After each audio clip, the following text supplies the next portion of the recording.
Hi everyone, welcome back to our video series on the new digital SAT verbal section. Don't forget to follow us and comment below on additional content you'd like to see.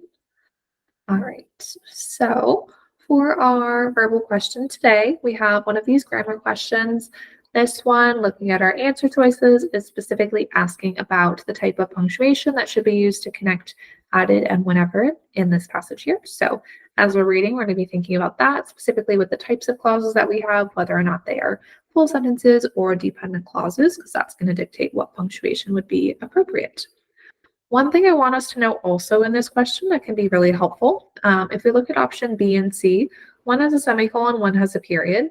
In this case, those options are identical, except for the fact that one has a semicolon and one has a period. So we can actually eliminate both when we see this, because the SAT cannot ask you to pick between two options that are like that.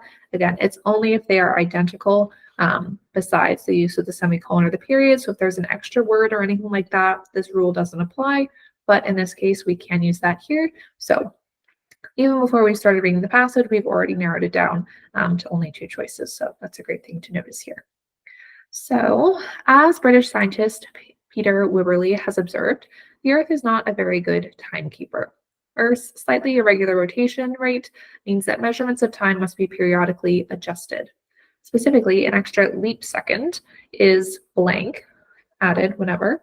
Time based on the planet's rotation lags a full 9/10 of a second behind time kept by precise atomic clocks. So in this case, we really just need to focus on this final sentence here because that's going to be where we're looking for our structure. So to the left of added, so the beginning of the sentence to the word added, we have specifically an extra leap second is added. So technically, this is a full sentence. We could say that, the subject here is the leap second and is added is going to be our verb. Seems perhaps a little bit incomplete. Technically, we have the elements for a full sentence, but maybe we're left with a little bit of a wonderment of what they're actually talking about here. So seems like to the left, we perhaps have a full sentence. So then to the right, we would have whenever, time based on the planet's rotation, lags a full 9/10 of a second behind time kept by precise atomic clocks.